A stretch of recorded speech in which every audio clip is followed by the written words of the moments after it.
It's a mean age. But it is gonna be a beautiful future as long as we don't f*** it up. I'm Brian McWilliams, and this is Mean Age Daydream, where I bring you unfiltered comedy, criticism, philosophy, and politics with a Mean Age Daydream.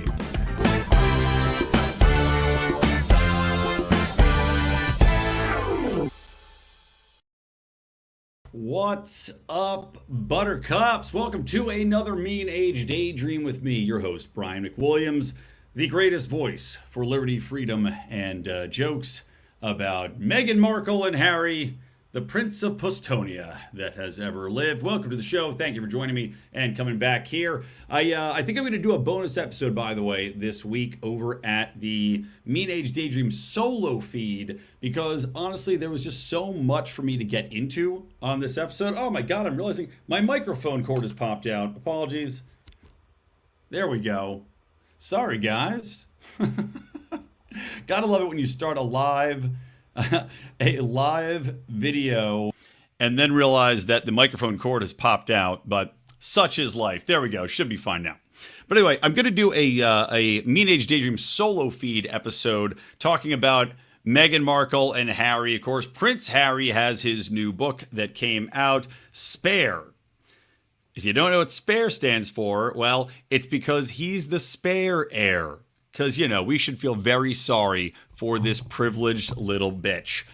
Anyway, I'm not going to get into that today. Too much other stuff to talk about. But before we get into the show proper, guys, I want to remind you, you can support what we're doing here at the Lions of Liberty Network for me and John. We're making a big push. We're going to grow the podcast. This is going to be a huge year for us, not only from a perspective of buying ads from other friends and podcasts and the family here, going to events. We're definitely going to be going to Pork Fest, probably going to be going to some of the libertarian conventions, more than likely going to Freedom Fest again. So love to have your support, get you on board. You get all our bonus content by joining the Pride, including my Good Morning Fuckhead Daily Rants, including Degenerate Gamblers, which is just wrapping up actually, but we still will touch base on that with funny stories, including secrets, lies, and cover-ups, and live streams like this one. I am live streaming right now for people to watch and enjoy before the show comes out for the common folk. But not only can you get access to that for as little as $5 a month, but you can also get discounts at our Lions of Liberty store. And I want to show you two brand new t-shirt designs. Pretty freaking sweet, if I do say so myself. Both of these have kind of come about from the most recent, I guess, I don't know, meanderings that we've had in our own minds. One is this beautiful shirt. Came from something that John Odermatt had said on this week's Finding Freedom, which is that television only exists as filler for pharmaceutical ads. This shirt will be available, should be available by the time this podcast publishes. I think John's loading it into our lionsofliberty.store. That's the address, lionsofliberty.store. Right now, fantastic shirt, by the way. Television only exists as filler for pharmaceutical ads. A greater truth the world has never known. And I had a tweet yesterday that I thought was pretty damn funny. And I decided this should also be a shirt. Actually, was encouraged by an Instagram follower of ours, Fat Ass Foggy. Sure, probably butchering that name. But they said, hey, you need to make this into a shirt. So there you go. And it's my catchphrase for Big Pharma, which is, of course, Big Pharma making myocarditis our ocarditis. And it's got a little winky face man and a syringe going through a heart. Great shirts, guys. Check them out at lionsofliberty.store. And like I said, you can get a discount and you can actually get free t-shirts and free merch by going at different levels in our Patreon and sign up there. Get the perks. Patreon.com/Lions of Liberty or lionsofliberty.locals.com. Okay, so getting into it, I actually did a couple different rants this week on my Good Morning Fuckhead daily rant show for the paying Patreon people, but I do want to touch on Hamlin and the collapse of this Buffalo Bills player just for a minute. I know it's been done to death, but there is something I just want to add about this. You know, it's something we're coming at. You go, how much do you say about this, right? What conversations can you have? Are people instantly going to jump to the conclusion that this has something to do with the vacations? Wink.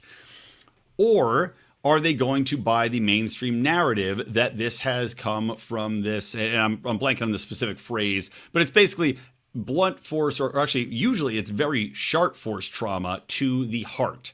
And this is a medical condition. We've seen it in Little League. It's a lot of time kids. John talked about this on Monday's show too. Little kids getting hit in the chest with a baseball at a very specific point, right? Or like Chris Pronger in hockey in the NHL got hit with a hockey puck directly to the heart, right? Cardiac arrest. But it happens with very, very pointed points of extreme impact, right? Typically not from blunt force trauma.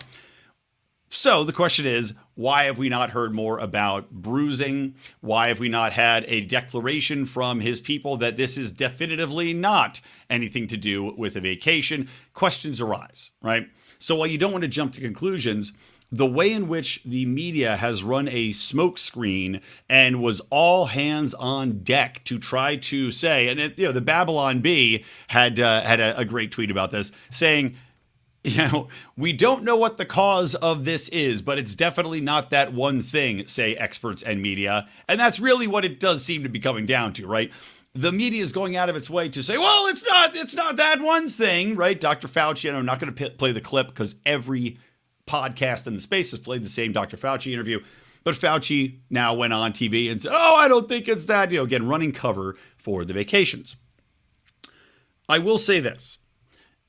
I find it to be interesting, and this is what, when you talk to people that believe that this can't have anything to do with it, and you shouldn't even have a conversation or entertain the thought that this could be related to the injections that everybody was forced to get, and of course that 95% or 98% of NFL players were coerced into getting, that you can't have the concept come into your mind that this could be responsible. Well, those people, you typically don't know about all of the other injuries that have happened from players that are without a doubt injected. And this is in international soccer predominantly. That is a cardio heavy sport. You never stop moving for, 45 minutes plus, and then you get a 10-minute break and then you're back out there for another 45 minutes plus. A lot of those players have collapsed. You have younger people than typically have sports related heart issues collapsing. And just 2 days or whatever, I guess it's probably a week now, after this Bills player went down, you have a college basketball player in an Old Dominion basketball game that was televised collapse on the court, clutching his chest. It's fair for people to ask if there's something going on, right?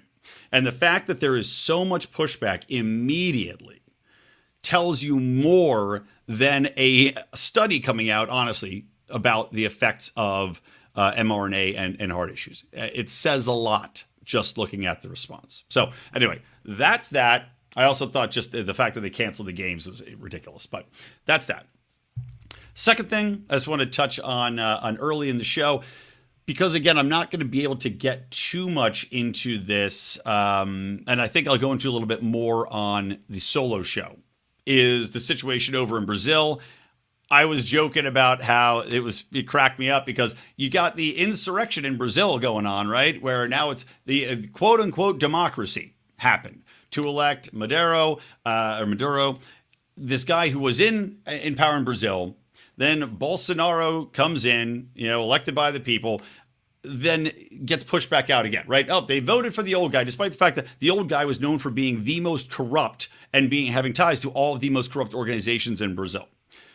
Understandably, the people are a little upset. Now, I don't know if these elections are completely safe or completely accurate, but I'll tell you what, the U.S. said that they were, as if we know, because every time an election goes the way that the dominant ruling party happens, it just happens to be the Democrats at the point in time, of course, it's a safe, secure election. How dare they question the results? But I was joking about, with the time difference, is it January 6th in Brazil right now? Because now you've got massive crowds in the streets. You've got them storming the Capitol. You've got military members now standing down and military siding with the people. So that situation could get pretty interesting. And I wonder if now we're going to have to see the United States get involved in some way, shape, or form to back this socialist leader over there. But we shall see. All right. Like I said, I think I'll probably talk a little bit more about that later in the week on a show. I'll try to record that on Thursday. So let's get into this. I wanted to talk about a few different things on this episode. There's so much going on. The first and foremost, though, is the Washington Commanders, which, of course, were the Washington Redskins. They had changed their name, right, to the Washington Commanders, which I joked, of course, was very fitting considering the military-industrial complex and Big Pharma, of course, run Washington, D.C. So the Commanders makes perfect sense. I'm sure all the people at Boeing and Northrop Grumman were over the moon with this name. But they couldn't figure out what their mascot was going to be until very recently. And I'll show this picture for those of you watching on YouTube of the new mascot, which is already just getting the worst responses because Washington can't do anything right. They seem to have some sort of allergy to doing anything correctly, intelligently, or with any sort of class or dignity. And it is to show you Major Tuddy. Yes. And I'm reading an article from the Washingtonian, which of course is based in Washington, D.C., about, it says, Major Tuddy is cruddy. 5 reasons we loathe the new Commanders mascot. And here he is. It's a pig, a big fat, and he is big and fat. He's got a big fat gut, a big fat pig in a World War I helmet with the Washington Commanders logo on it, which of course is just a W. So they are literally the Washington Warpigs. I mean, look, it's awful. It's stupid. I feel bad for their fan base. But at the same time, I love it. I mean, is this, are they trolling us? Is this like some sort of, the old meta memes? Like, this is meta shit going on right here. They've gone so deep that they're like, you know what? Screw them. Screw them. Let's just put it right in front of their fat, dumb faces and make them eat it up. We'll make them buy our stupid merchandise with our war pig on there. We'll make them watch us run the American flag out there and fly the jets over the stadium. We'll make them watch us honor the military people. And then they can watch us go to war on their dime. And you know what? We're going to have this big, stupid pig rolling out there, oinking up the joint, feeding at the trough. I mean, is there any better metaphor for Washington, D.C. than a war-based pig? And that is now the official mascot for the Washington Commanders. It's something that if you saw it in a movie, you'd be like, that's too on the nose, dude. That's too on the nose. Like, I was joking they should have been the Washington Snakes because obviously Washington is full of venomous vipers that are shedding their skin at any opportunity to get an advantage. I wouldn't even, in my wildest dreams, have suggested the Washington Warpigs because it is too appropriate. And people would have gone, that's dumb. What are you gonna wear the Danzig t-shirt to the Danzig concert? It's like the old Wayne's World joke. My God. But bravo. I can't get enough of it. Bravo to, Colonel Tuddy, Captain Tuddy? Major Tuddy, which of course Major Tuddy also sounds like what Prince Harry would call his dick. Meghan, can you give Major Tuddy a little pull? Can you give Major Tuddy a pull on my putty? I need to come. I'm sad because I wasn't named king. I'm the spare prince. Meghan, I'm the spare prince. Make my penis cry as much as the tears coming out of my eyes. Pull on Major Tuddy. Pull him. I'm gonna fucking jerk off. All right. Anyway, so that's one topic. The next topic I want to roll right into here is, it's something where I want to get angry about it. And I feel that is the natural inclination of most people in our worldview, right? The worldview that everything's gotten a little bit too woke in the entertainment industry, which it has, that this whole pushing of the trans agenda is poisonous. Not to say that trans is poisonous at all. That's not what I'm saying, nor would I ever say that. But the agenda is poisonous because the agenda is going beyond the pale in regards to, trying to propagandize children into getting, taking advantage of people that are at their most vulnerable points emotionally, physically, in regards to their body growth, skeletal growth, hormonal growth, and getting in the way of a natural progression for that person. That's what's poisonous. And there goes along with that, this agenda, which has been pushed through in mainstream media. We're seeing it constantly. I can't remember what TV show. There's some cartoon show which has, a prominent trans male pregnant character. And some kids show, some children's show. And I remember I was like, oh, I'm not watching that. But you see it throughout, right? You saw I think it was Calvin Klein maybe, or one of these big very popular underwear brands. Maybe it was even Victoria's Secret. One of those had run an ad right before the holidays with the pregnant dude, right? It was the woman, again, a couple that just is so ridiculous that it even exists. I guess like attracts like, but it was a man who became a woman and a woman who became a man, and they met and got married, because that's obviously what should happen, right? And the woman who became a man then got pregnant because she is really a woman and not a man. But yet we're supposed to believe that men can get pregnant. And just recently, friends of ours, and even my wife, when she gave birth to our daughter about 4 months ago, all the sheets are changed from woman to birthing person, right? There's no more mother, nope, birthing person. So anyway, went a long way to get to this point. Comic books have become one of the biggest pushers of this woke agenda, and not just in trans issues, but of course they call it, like the Marvel DC universe, right, is what they joke now is the MCU, because they keep changing all of these characters, which are superhero men, into super ladies, and predictably, they're not taking off. Because frankly, even women don't want all women superheroes. They still like that powerful man character. It appeals to them on many levels, right? The men want to be the guy. The women want to be with the guy. Just like, these sex symbol women, people don't want to see chunkalunks rocking around in the superhero outfits because men want to be with that superhero that's hot, and women want to be this strong heroine that looks great. There's reasons for these things to be the way they are and to evolve in the way they have. And so they're trying to up this apple cart and flip it over. There's a reason that DC canceled the Batgirl movie, which was woke from what we hear, black Batgirl, and just unwatchable. It tested terribly because everybody said this is bullshit. Get it out of our face. Well, the latest Joker, I think this is called, it's a comic book about the Joker specifically, called The Joker, The Man Who Stopped Laughing. And this is issue number 4, and has some of, honestly, the worst the worst drawing. Maybe I'm from a different era of comic book drawing where I expected more. I'm from that Rob Liefeld era. And, oh God, who's the guy that did the X-Men back in the day, and Wolverine? Jim, blanking on his name. And of course, Scott McFarlane and Spawn and Spider-Man. So I expect a certain level of talent. This is drawn like it's from the 1940s, but that kind of gets to my point. And I'll share my screen here. So again, if you go and watch on YouTube, and by the way, while I'm talking about this, if you guys can do me a favor, go to YouTube, hit the subscribe and notify button on the YouTube, because we are being throttled so thoroughly. I mean, it's been shocking to see, because we've been picking up steam, again, and we have 6,500 subscribers. That is not a small amount. We get something like, some of our videos will top out at, a few hundred views, but typically our videos are getting 100 and some views. Like we had been growing again after they gave us a strike, after they banned us for 10 days, which they continuously do. We were growing again. And then all of a sudden, out of nowhere, our views get cut by 2/3, right? So now we're getting 50 views instead of 180, 200 views.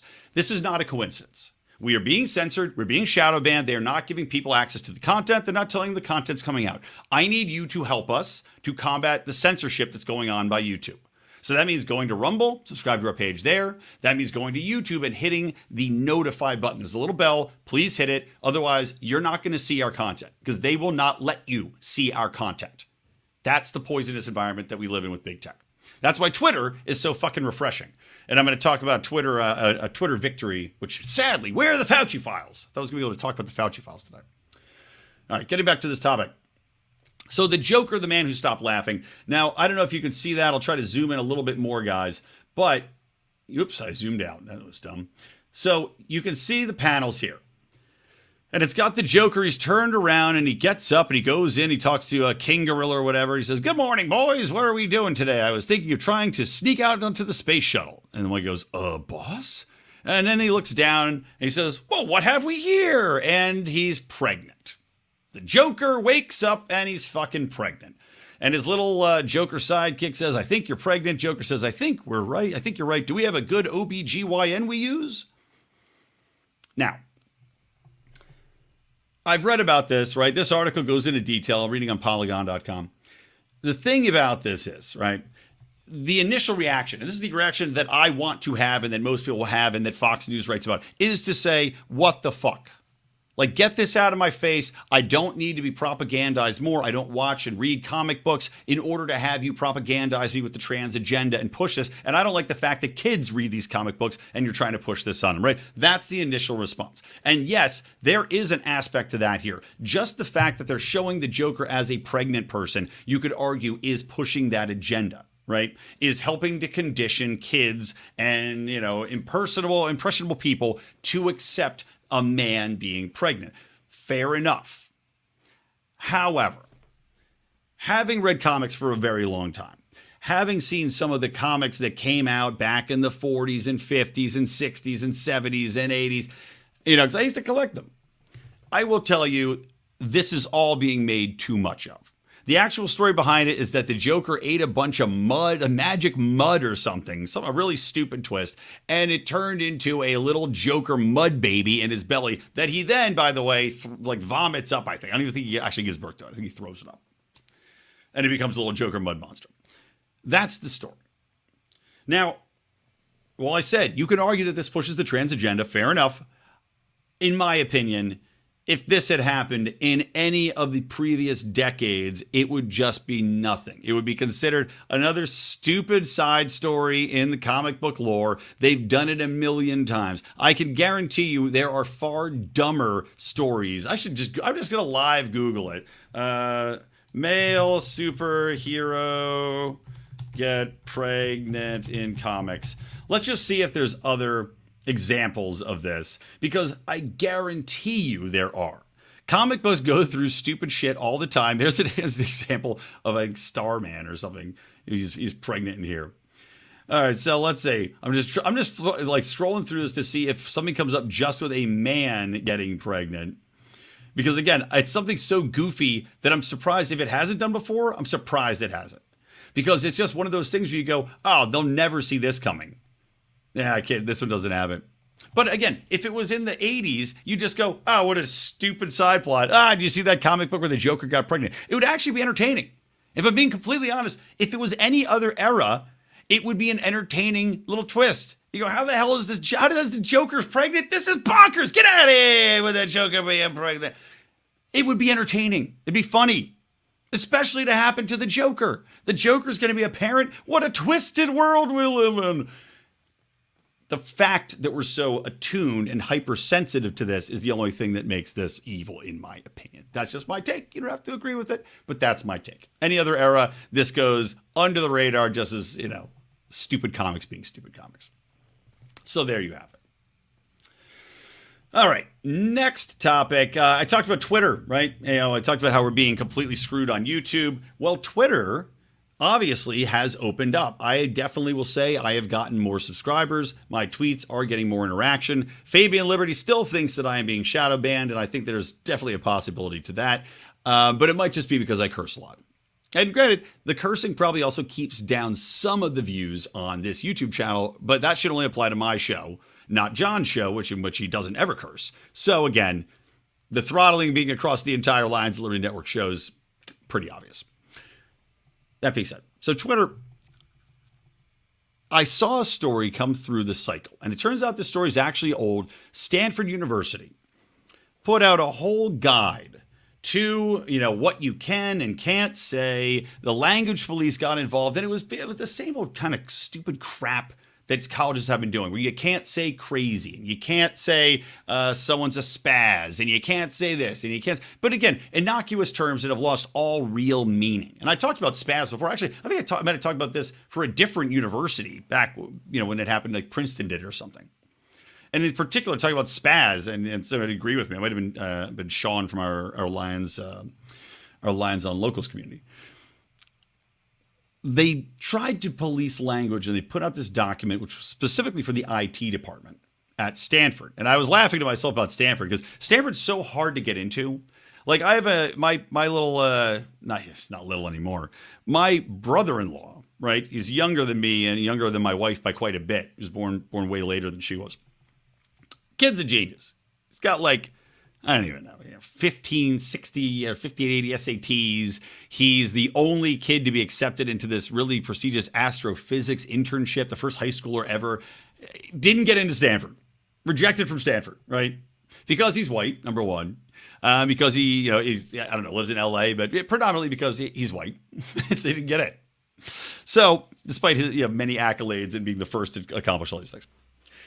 But I just was laughing. I was like, and that was his number one school, right? I guess the astrophysics program is very good there. That's what he wants to do.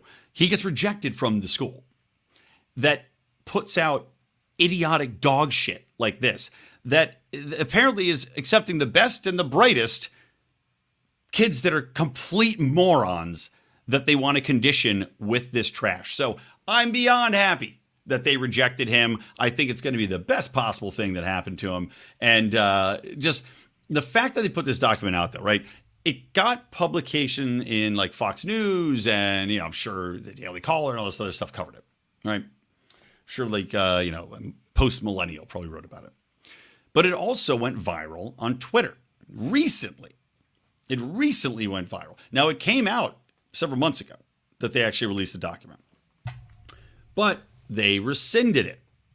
And this has come very recently that the news came out that they walked it back. Why did they walk it back? Because it leaked on Twitter. And because it went viral, and because everybody saw the stupidity, the censorship, the authoritarianism, the control of language, and the intentional changing of how people perceive language and what words mean to push this ultra-leftist agenda. And they mocked it. They rejected it. They called this university stupid on its face. And the university said, you know what?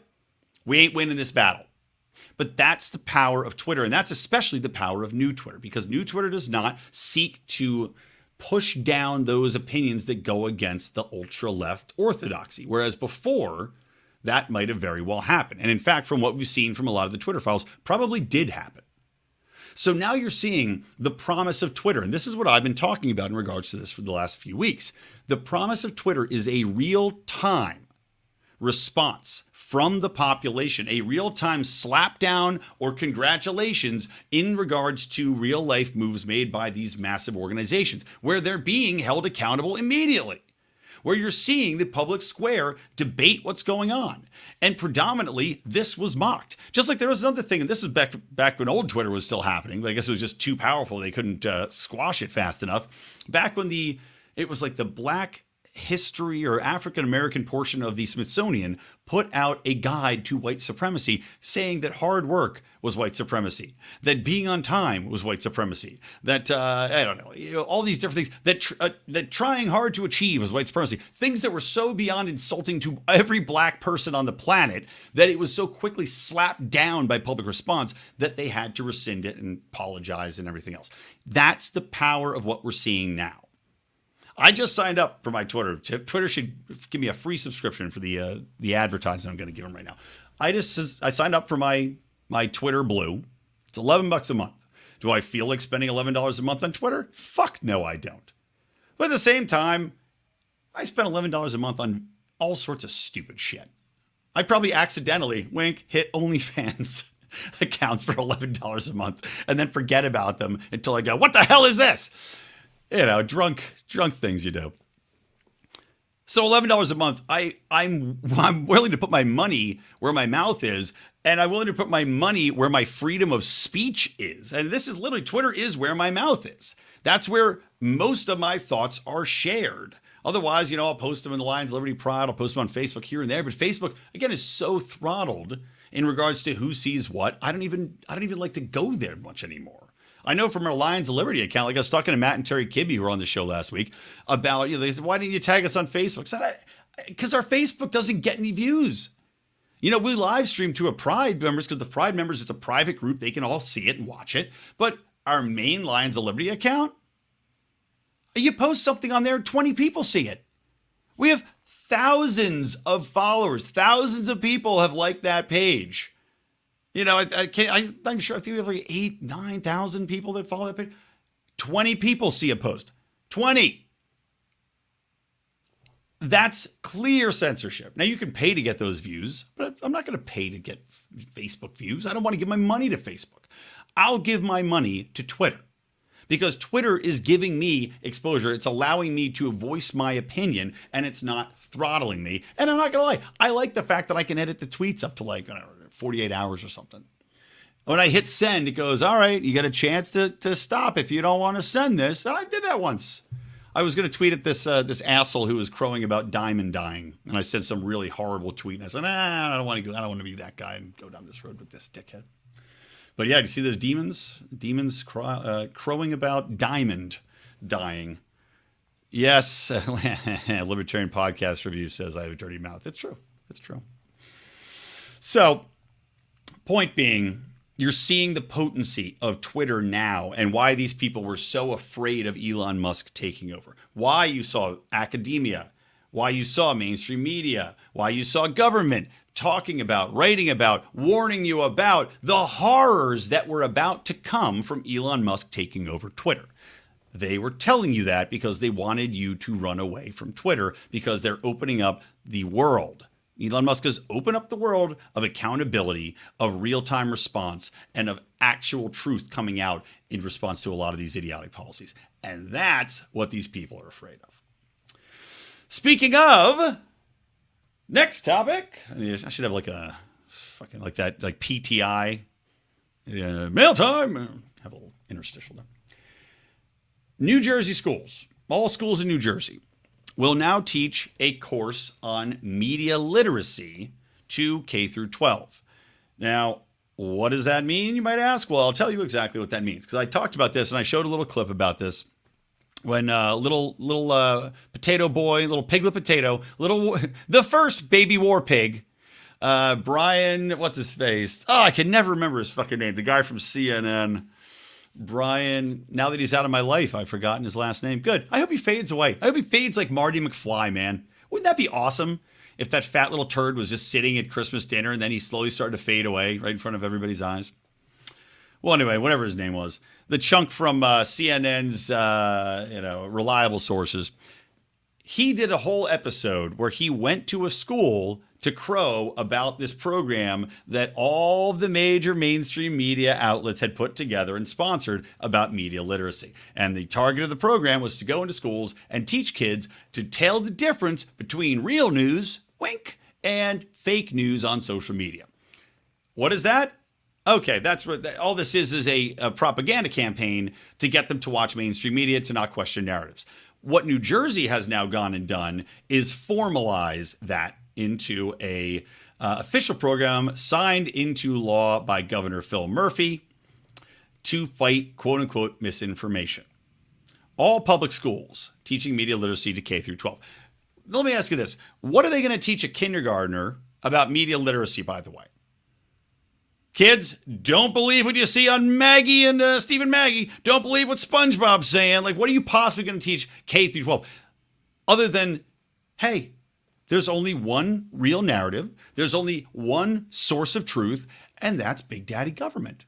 And of course, Big Daddy government subsidiaries, the mainstream media companies, which are sponsored by Pharma, which also, of course, owns and operates at least half of our government. The other half, of course, operated by the military-industrial complex. That's the only reason to have it through kids, teaching kids that young, kindergarten through 5th grade. There's no other possible reason to teach them media literacy other than to simply propagandism. Stelter. Thank you. Thank you. And then when you get into the older classes, again, this is a war on critical thinking is what it is. They don't want you to think for yourself. They don't want children to think for themselves. And they want, and I've said this before, they want to eliminate discussion online. They want to eliminate trust in what social media is. They want to eliminate trust in what your family says. They want to eliminate trust in what you might come across in your everyday life. The only trust they want, the only truth they want to establish is government and mainstream media. So every one of these media literacy classes is going to be saying one thing and one thing only. I can guarantee you, haven't read the program book, haven't read the coursework yet. Guaranteed, getting that information is going to be difficult. As difficult as getting the CRT shit they're teaching kids. Here's what it's going to say over and over and over again. And again, I'm a public relations professional. I work in propagandizing people all the time. I have actually helped design actual, I don't know, I wouldn't call it propaganda because it is more educational, but help design educational materials based around what was called the Holocaust by bullets. You can Google that if you want. It's actually pretty fascinating.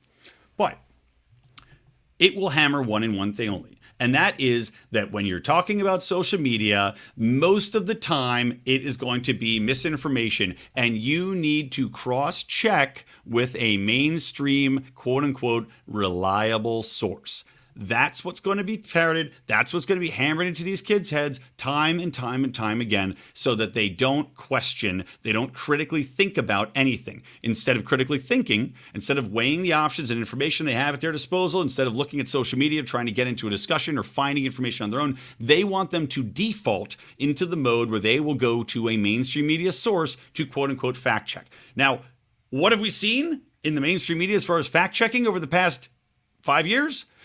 Absolutely abdicating truth, honesty, journalistic integrity in order to parrot the mainstream government narrative.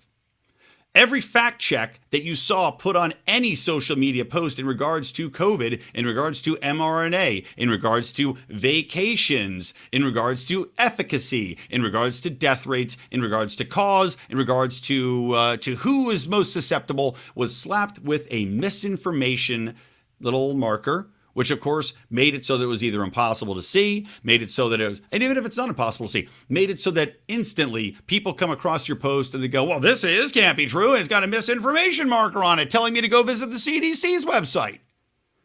And of course, we know who the fact checkers are that label these things too.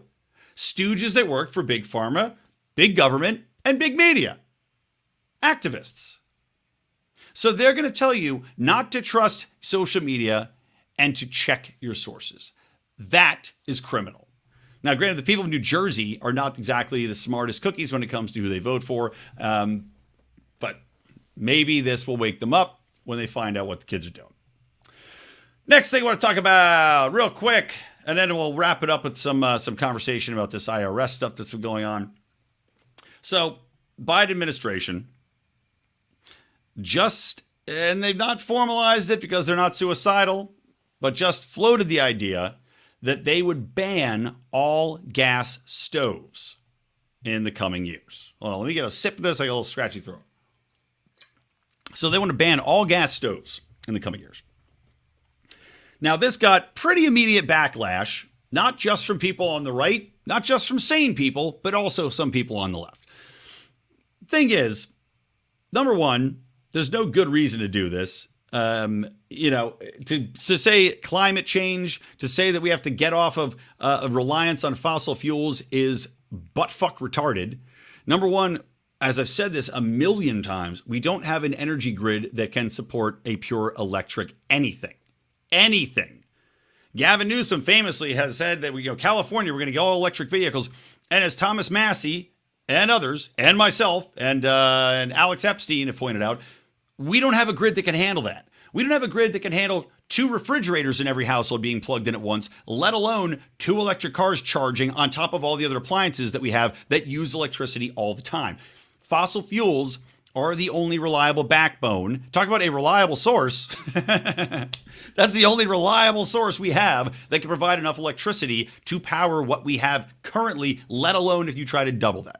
So it's absurd to think that making everything into an electric version for your ovens, for your stovetops, is a great idea and is going to combat climate change. No, it's going to require us to burn more fossil fuels, and it's probably going to knock out electricity grids.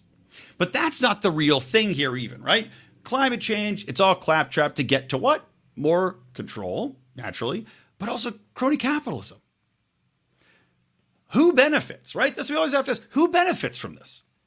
Well, the number one beneficiary, if we ban all the gas grills, all the gas stoves, right? We ban all these things. Who benefits the most? Oh, that's right. Manufacturers of ovens and cooktops and stoves and dryers and everything else that don't run on don't run on gas anymore. Now, everybody's already got their options out there. It's not like these people have to reinvent the wheel for you to use your new electric stove. No, you're just going to be forced to buy a new electric stove. A new electric dryer, whatever it might be. Think about the billions and billions of dollars, let alone the average consumer. Think about just in government housing, government subsidized housing, right? The projects of which there are thousands, housing millions. Every one of them has laundry on site. Every one of them has cooktops on site. I can guarantee you they don't run on electricity. I can guarantee you they run on gas. Why? Because the vast majority of them are built from, the 1940s, 50s, 60s when the Democrats decided to quarantine the black population in those ghettos. So they're old as shit. They're old and run down. They're all gas-based. The billions of dollars just to replace stoves and dryers in government housing makes this bill such a massive windfall for GE, for Maytag, for, whatever conglomerates own KitchenAid and everything else. Talk about your bailout for an industry. And then you're going to force everyone in America, when they buy a new one, they're not going to force you to get rid of your old ones. But I said, government housing, they're going to do it right away. Right away, they're going to swap those out. But the forced purchasing of electrics of these new, again, you're not going to be able to buy a used one anymore either. The used market, there's a store up the street that sells used appliances. About half the store, ovens, stovetops, dryers, all gas-based. That's gone. Only new from here on out. Talk about your crony capitalism. Who benefits? Always the first question to ask. All right. Last thing. So Kevin McCarthy is finally Speaker of the House. I had joked that we should call him the Lorax because he speaks for the trees, since the Republican Party typically does jack shit but stand around and get chopped down. But to their credit, some good stuff happened, right? There were some concessions made here, and people are really crapping on Matt Gaetz, but good job, Gaetz. John was talking about this on Fight and Freedom on Monday too. Good job, Gaetz, standing up to these assholes. I mean, you hear Dan Crenshaw calling Matt Gaetz a terrorist, an enemy of the people, what else did he call him? Something else, some other ridiculous phrase. Because he dared to hold up an election for speaker, and who gives a shit, by the way, if they can't pass bills for 2 months, because they wanted concessions like having to read bills, giving 72 hours to read something before you vote on, to breaking up omnibus bills so you can't have a 1.2 trillion bill shoved down your throat 72 hours, the Christmas Day, to saying, no, vote on the bills individually. Why is my camera fucked up? That's annoying. To saying, no, vote on these individually. You can't lump all this crap together and then force it down our throat the day before Christmas. These are good concessions. Not only that, I'll get to this in a minute. They're going to force a vote on whether or not the IRS should be abolished and the federal income tax should be abolished. How about that? But tangibly, they've already gotten a victory. Tangibly, I will give McCarthy credit for getting on the right side of what's going on, for actually doing something after he got his speaker position, in that they've rescinded and repealed the funding for the 87,000 IRS agents. Now, I was also joking today, there's some asshole on Twitter, who was an editor for Snopes, obviously, and Snopes is very clearly in the pocket of the left. If you read any of their fact checking, it's very left. They go out of their way to fact check jokes, for fuck's sake. Any joke made about the left, they will fact check it. But he had fact checked the $600 Venmo transactions that the government announced that they would be going into your Venmo accounts to make sure that you weren't sneakily hiding money from the government, anything over $600. And he said, guys, the Venmo is only going to be for business transactions and money sent, not your personal transactions sent to your mom. Which I replied, I don't give a fuck, man. I don't give a shit. I don't care. My specific phrase to him was, I don't care if it's for horse castrations over $600. Stay the fuck out of my goddamn bank account. Stay out of my payment plans. I don't care. I don't want the government looking into it. Period. This repealing of the funding for the 87,000 IRS agents is awesome. This is something that goes across the aisle. This was unpopular with the left and the right. Your extreme leftists, the idiots who say, tax me more, of course, they're not going to complain about anything because they actually believe, they drink the Kool-Aid, that they're going to go after billionaires. Meanwhile, the audit that just came out about the IRS showed that the IRS went after who? the poorest people, not the billionaires, because the billionaires are hard to catch. You don't really catch the billionaires. The billionaires have accounting firms that go through and make sure they can't get caught. They'd make sure that the T's are crossed and the I's are dotted. You know who doesn't do that? Poor people. You know who doesn't have the ability, the time to go through the absolutely maze-like structure of our IRS filing procedures? Poor people. You know who doesn't understand all the benefits and drawbacks, what you can take off, how much you can take off? Poor people. And you know who doesn't have an accounting firm to fight back? Poor people. So the IRS went after poor people predominantly. And these 87,000 new IRS agents would have done the same. So this is awesome. It's a huge victory for them. It's a way to get out from the right foot. They did the right thing there, and I'm really happy about it. But on the next level, now they're talking about one of the conditions that was presented, and I can't remember. Let me see. I think actually I have a link to it. Yeah, I have the link to it here. So a motion is going to be getting put forth on a bill, a vote on the bill to abolish the IRS, eliminate the national income tax, and replace it with the national consumption tax. This will be voting on, it's from Georgia Republican Buddy Carter, and he's introducing the Fair Tax Act. Now, consumption tax is something that's pretty interesting, right? I wasn't opposed to Rand Paul's idea, of a flat tax of 14.5%. I'm opposed to taxation in general, because taxation is death, as you know from our t-shirts and mugs. I believe that taxation is death. But any step forward is a good step forward, in my opinion. Repealing the entire national income tax is a great step forward. Will it ever happen? Fuck no. There's no chance. There's no chance. Even Republicans won't vote for it. You'll get some people. I'm sure the Freedom Caucus people will vote for it. I'm sure Massey will vote for it. As he should. I'm sure he'll get, here's my guess, 180. 180 Republicans will say yes. You're still going to have the other 32 say no. The rhinos, the big government activists, they're going to say no because they want the money, right? But still, the fact that this bill will be voted on is an achievement. That's a victory in its own right. The fact that they now have to debate bringing a fair tax, bringing a consumption tax to the floor and debating the merits of that tax, debating the legality of the federal income tax, debating the evolution. And I'm hoping that people, like Thomas Massey will come up and talk about the evolution of the income tax, where it was of 0 to 2%, and how the war state had increased it to where it is now. And yes, based upon the war state, and explicitly said by people in the government who helped design it, it's based upon control, because you can go after people if they don't comply based upon their not paying their taxes. It's an excuse to make people comply and to keep an authoritarian boot on your neck. It's not just about the money, because as we see, they print money, no problem. The entire Federal Reserve Bank is created as a Ponzi scheme to print money for the giant banking cartels. They don't need our tax money. It is as a point of pressure, pure and simple. But still, getting rid of it is an awesome thing. Hey, Forrest Mommy's here. What's up, Forrest Mommy? Forrest Mommy, freshly banned from Twitter again. Elon Musk, what the shit? Yeah, exactly. Any step forward.